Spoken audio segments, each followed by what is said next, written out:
And in fact, we're really happy to say the Jehovah's Witness leadership has been very, very adamant supporting vaccination. Situation number 2. How do things change depending on the subject matter of the advice being sought? So in this scenario, our friend is confiding in us a health problem that they're facing. And it's maybe a medical treatment that they're trying to decide on, and they're looking for some input. What's the modest course in this situation? Well, we genuinely feel for our friend, and we want to help them in any way that we can. But here too, the principle, the underlying principle of 1 Corinthians 4:6 applies. That is, not going beyond the limits of our authority. Well, what is our authority in this kind of a situation regarding health matters? Well, the Watchtower said, when faced with a health problem, each adult Christian must carry his own load of responsibility in choosing treatment, end quote. Well then, keeping that in mind, modesty will help us to think carefully before we offer our own medical advice or before we discourage them from taking a prescribed treatment. But what can we do to help them? Well, certainly we can listen empathetically. We can offer them our sincere, heartfelt sympathy and comfort. We can think about what practical help we can give them, and we can reassure them of our support for whatever decision they should choose to make. And how does that modest course benefit them? Well, it dignifies them in that it allows them the right to make the decision for themselves. It also protects them from any undesirable consequences in the event that our medical advice might not be the right one in their case.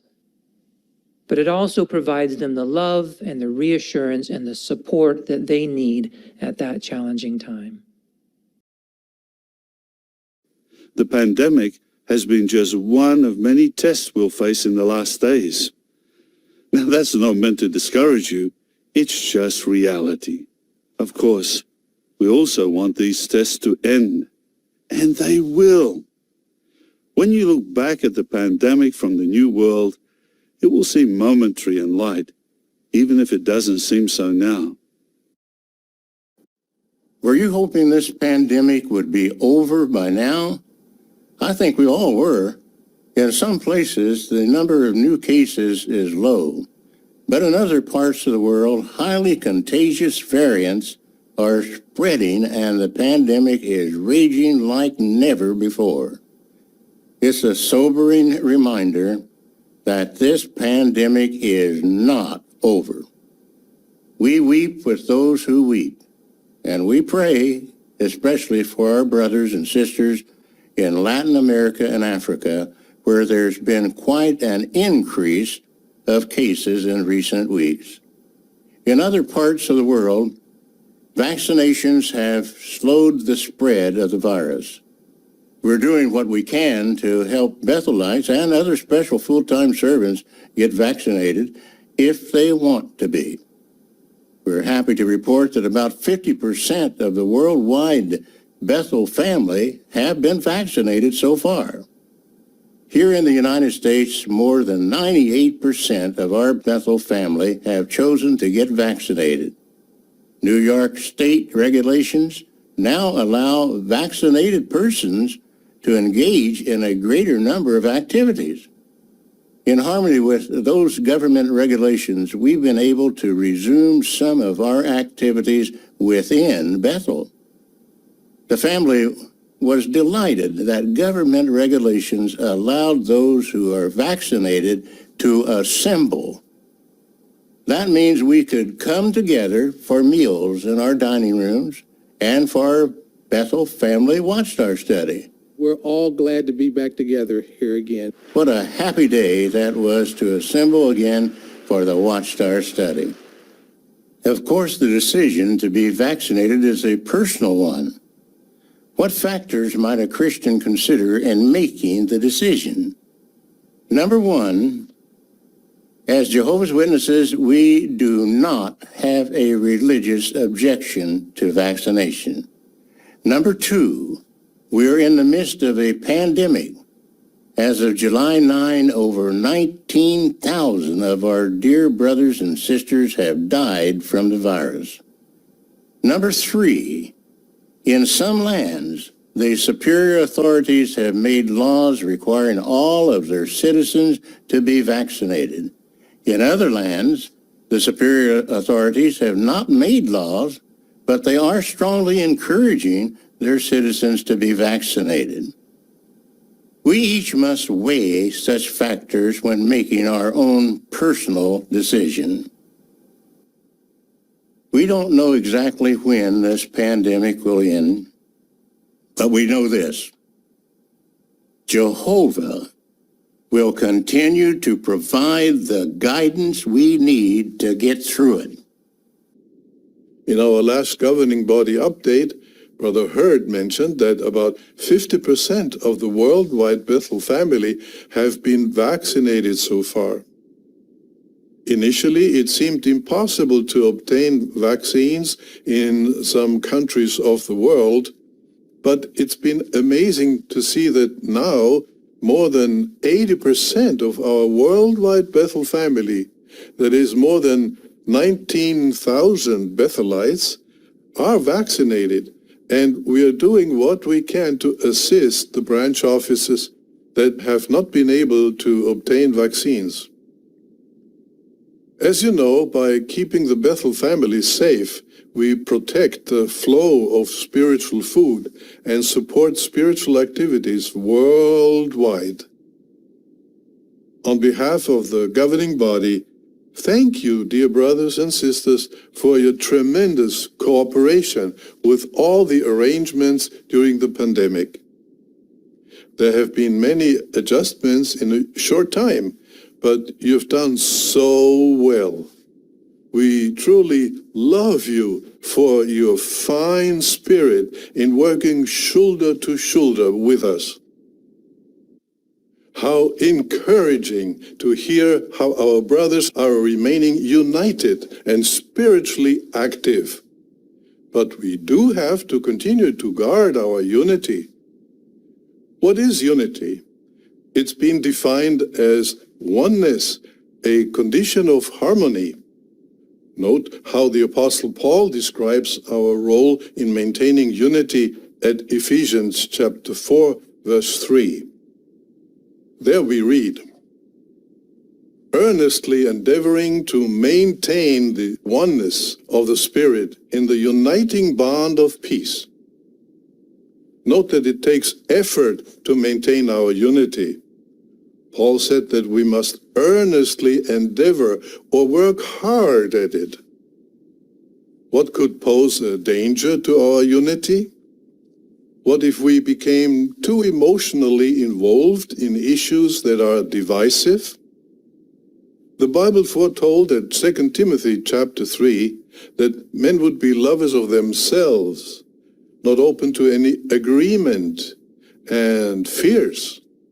We see this in the world today. People are not open to any agreement. They quickly become fierce, taking strong positions on all types of issues.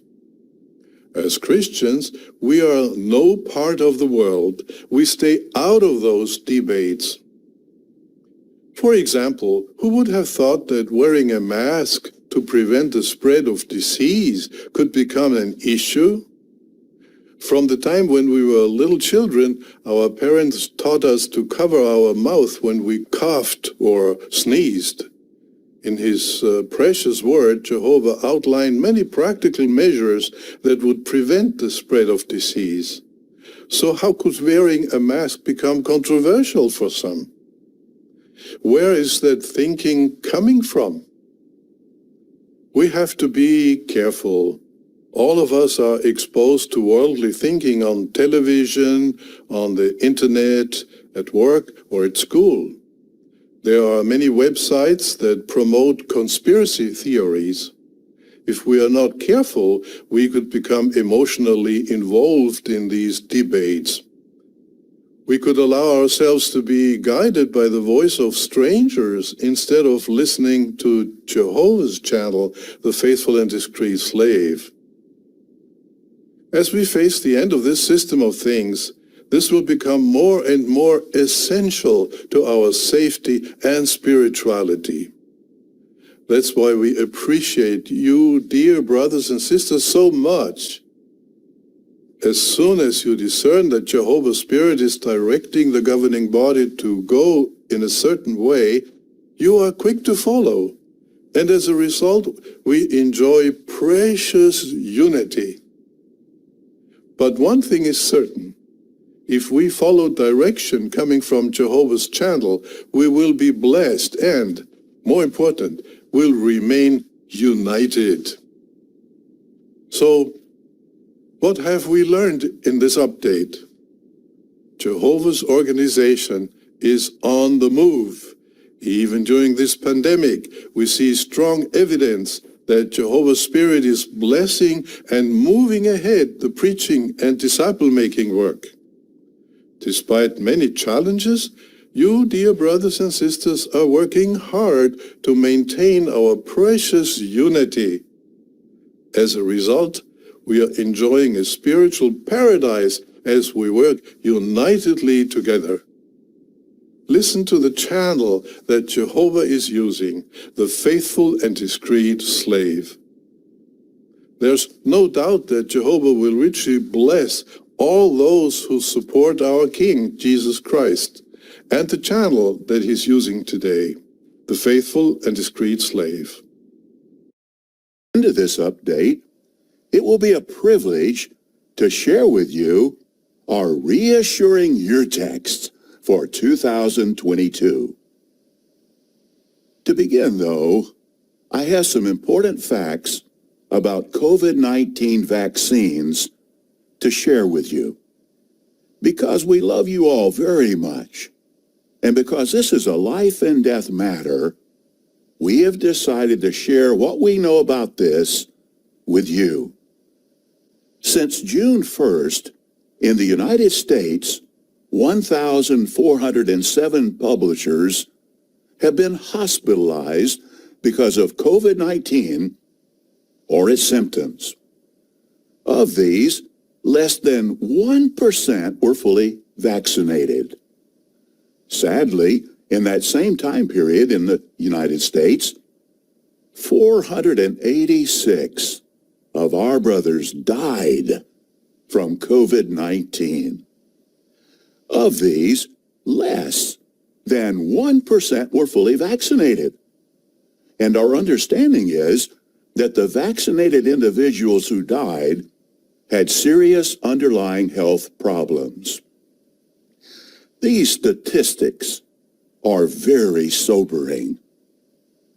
We can also tell you that of more than 22,000 Bethelites and 44,000 special full-time servants in the field who have been vaccinated, we have received only 4 reports of severe adverse reactions that may be linked to the vaccination.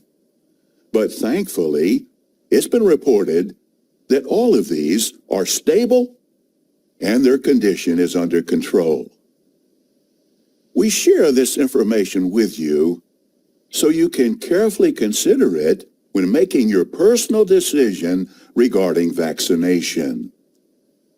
We feel it would not be loving to withhold these facts from you. As Proverbs 3:27 says, "Do not withhold good from those to whom you should give it." We know it can be difficult to make a wise decision when there are various opinions and conflicting reports that the world provides, perhaps making it hard to know what to believe. But the aforementioned statistics have been collected by our brothers, so we can trust these figures. We hope they will be useful to you. We appreciate that this is not a scientific study. but we can tell you what our brothers have observed. And because we have this information, we want you to know what we know. Of course, we also need to consider the direction provided by the superior authorities. In some lands, governments are enacting laws that all their citizens must be vaccinated. In other lands, it is strongly encouraged. How do we react to such direction? The Remain in God's Love book made a fine point when it said this: today, Jehovah allows governments to have some authority, and we should respect them. They organize countries and communities so that they function smoothly and provide people with necessary services. Christians obey the instruction found at Romans 13, 1 through 7. We respect the superior authorities and obey the laws of the country or community where we live. These laws may affect our family, business, or possessions. Also, the study note on Romans 13:5 says this: a Christian submits to human governments when a command does not contradict God's laws. So this is another serious factor that we each should carefully and prayerfully consider in making our decision. As a result of having over 99% of the United States Bethel family fully vaccinated, we have been able to open up more activities within Bethel in accord with New York State regulations. This allowed the Bethel family to have the Gilead meal together, and then the Gilead graduation on September 11. No guests from outside Bethel were present for either occasion. Also, fully vaccinated Bethel family members in the United States have received permission to take personal time to visit family and friends, taking proper COVID-19 precautions while away from Bethel. In fact, as of September 24, over 3,975 fully vaccinated Bethel family members in the United States have traveled during August and September. Upon their return to Bethel, they're put on a form of adjusted quarantine, and a few days later are tested for COVID-19. Of these 3,975, we have had just 4 COVID cases. 2 got mild cases of COVID at their destination, and it resolved before they returned to Bethel. The other 2, who tested positive on return, also had minor symptoms that quickly resolved. All 4 have fully recovered. We're happy to report that this arrangement will soon go into effect for our Bethelites at most branches around the world. We're able to do this at branches where more than 90% of the Bethel family are fully vaccinated. Those branches are getting back into a more normal routine.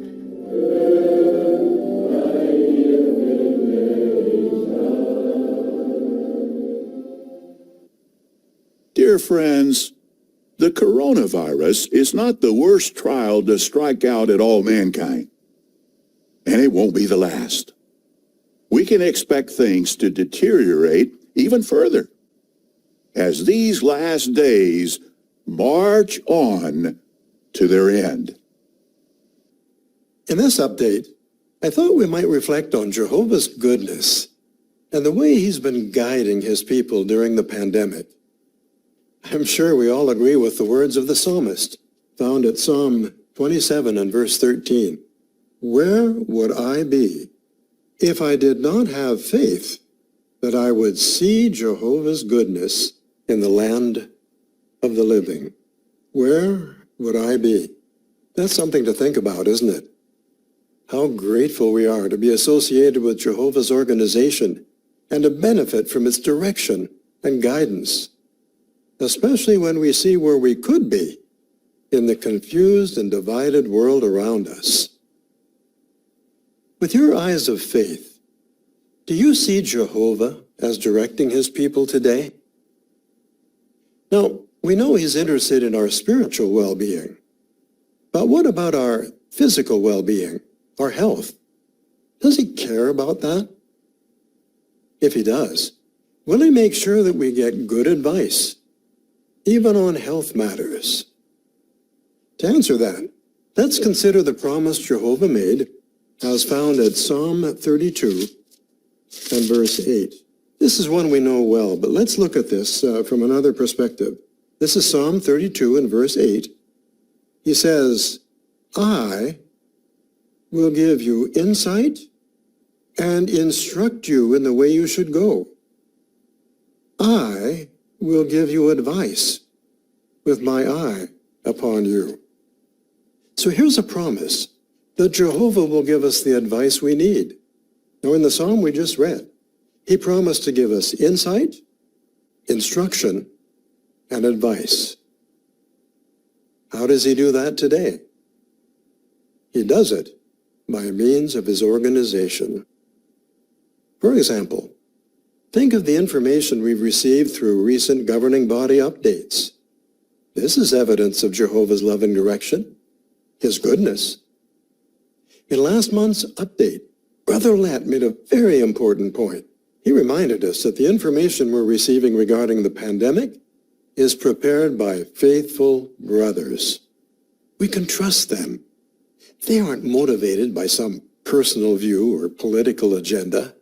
They love us. They want the best for us. I hear someone ask, what do they know? Wrong question. I think the right question is, what does Jehovah know? It comes down to this, friends. Do I really believe that Jehovah is directing this organization today?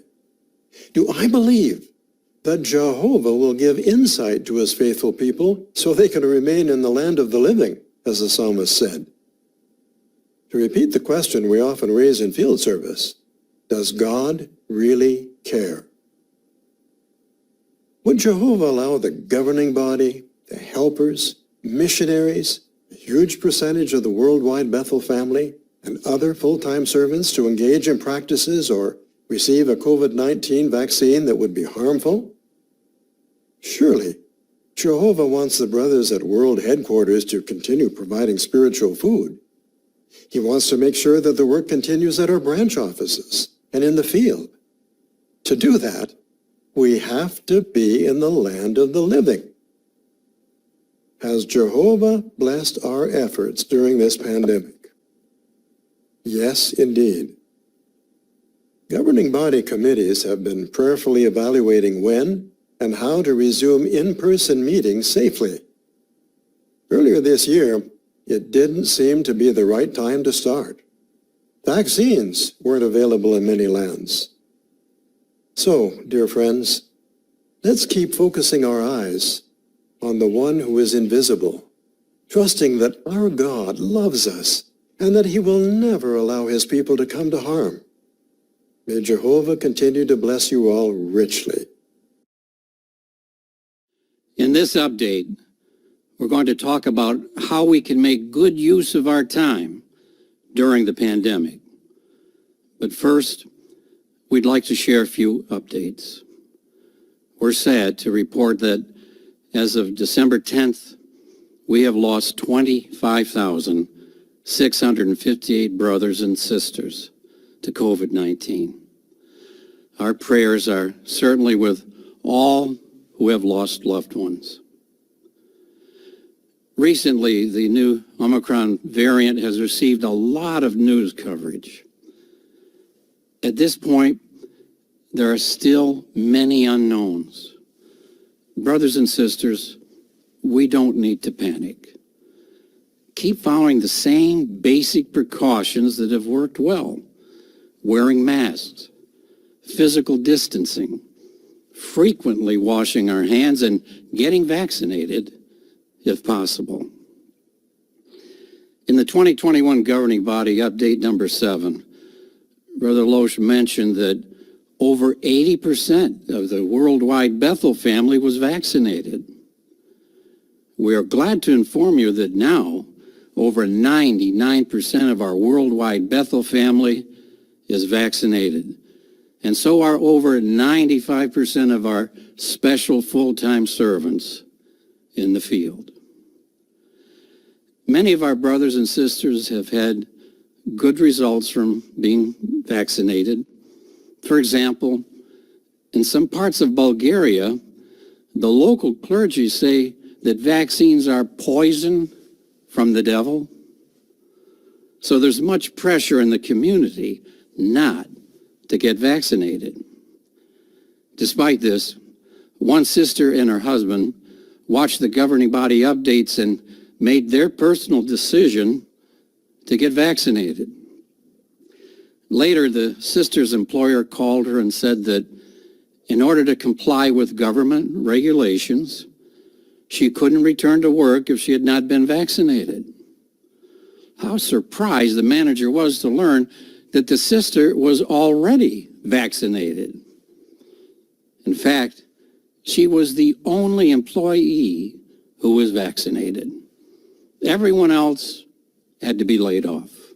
The manager asked our sister if she had any vaccinated friends who could replace the employees who had been fired. The manager then called other witnesses that she knew to see if they had any vaccinated friends who needed employment. That evening, all the positions were nearly filled. The head of staff asked our sisters, "How do you know so many vaccinated women?" A fine witness was given. In the end, 14 sisters and one Bible student were employed because they followed the good guidance and Bible principles that have been shared in our various governing body updates. Brothers and sisters, welcome to this update. The Omicron variant of the COVID-19 virus has quickly spread throughout the world. The number of cases has exploded. We're saddened to report that as of Friday, January 21st, 26,813 of our brothers have now died from COVID-19. But there have been some encouraging developments. For those who are vaccinated, cases of Omicron are generally milder and have not led to hospitalization or death. For example, you may have heard reports that there has been a major outbreak of Omicron in Puerto Rico. You may also know that Puerto Rico has a very high rate of vaccination. Although 551 cases were reported among our brothers during the recent outbreak, only 3 of our brothers have died, and it is our understanding that all of them had serious underlying health issues. Even one death is too many, yet we're relieved that so few died. Our hearts go out to all who have lost loved ones. Please continue to be careful. The pandemic is not over, and we need to continue to take practical steps to protect our lives and our health. I did a little bit of a replacement therapy, I call it, where you switch from mindless TV watching to something that's a little bit more profitable, which is our own TV station, JW Broadcasting. As I spent a lot of time watching television, I heard a lot of negative information about vaccination. I was frightened. I felt pressure from the media, and I decided not to get vaccinated for some time. We often ask Jehovah for guidance. The governing body updates were timely and helped us to make the right decisions. We are proud of these families for keeping awake to spiritual dangers. Did you notice how they counteracted social isolation? They have reached out to others regularly. They use video conferencing to stay close to their congregations and dear friends. Did you notice how they address their use of social media? They talked about it as a family and decided either to reduce the time spent or eliminate it completely. They have also increased the time they spent together, including enjoyable outdoor activities. And how did they handle tests of neutrality? They prayed to Jehovah and trusted the information provided by the faithful and discreet slave in making their own personal decisions. Very soon, Jehovah's day will come upon all the earth. It's vital that we keep awake. Now's not the time to become spiritually drowsy or distracted. Remember Jesus' words at Luke 21:36. Keep awake then, all the time making supplication, that you may succeed in escaping all these things that must occur and in standing before the Son of Man.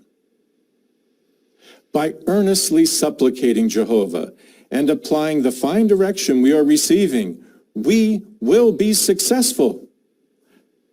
From the world headquarters of Jehovah's Witnesses, this is J.W. Broadcasting. Who really is the faithful and discreet slave whom his master appointed over his domestics to give them their food at the proper time? Happy is that slave if his master on coming finds him doing so. Truly I say to you, he will appoint him over all his belongings. We know the Master Jesus found the faithful and discreet slave spiritually feeding right-hearted ones in 1919, and at a future time will appoint him over all his belongings. So what's the implication? Obviously, even now, Jesus fully trusts the faithful slave. And all of us, even individual members of the governing body, should do the same. But what does the voice of strangers say on this subject? Don't trust the faithful slave. He will mislead you. And who often have the loudest voice promoting this false message? Apostates. Hebrews 13:9 labels false messages as strange teachings. Yes, they are the teachings of strangers. Some examples of their strange teachings are that the faithful slave protects pedophiles, or that slave will exploit you so they can live lives of luxury. Those are both bald-faced lies. Acts 20:30 says that apostates speak twisted things. They do this in order to draw God's sheep away and make them followers of themselves. Something that's twisted is bent out of shape or distorted. They speak twisted things by leaving out vital details, taking things out of context, or in some other way manipulating a truth into a lie or into a misleading half-truth. Dishonesty includes, and please take note of this definition, intentionally leading someone to a wrong conclusion. For example, by twisting the truth or by providing only certain details, we endanger our peace with others. Why can we say so? How does dishonesty wreck peace? Peace and a peaceful relationship are built on trust. Trusting someone makes you feel safe and secure, puts you at ease. There is no peace without trust. How do we develop trust? Trust is the result of spending time together, speaking the truth with one another. We trust people that act unselfishly and do not use crooked speech, as the Bible puts it. If someone deceived us only once or was dishonest in another way, we might start to question everything they say. One single act of dishonesty may be enough. It can ruin their reputation. As bad as this is, dishonesty has the potential to create even greater damage. Dishonesty can be compared with a highly contagious virus. Dishonesty breeds dishonesty. People who have contact with deceitful, dishonest person are in danger of being infected. Well, then, keeping that in mind, modesty will help us to think carefully before we offer our own medical advice or before we discourage them from taking a prescribed treatment. And how does that modest course benefit them? Well, it dignifies them in that it allows them the right to make the decision for themselves. It also protects them from any undesirable consequences in the event that our medical advice might not be the right one.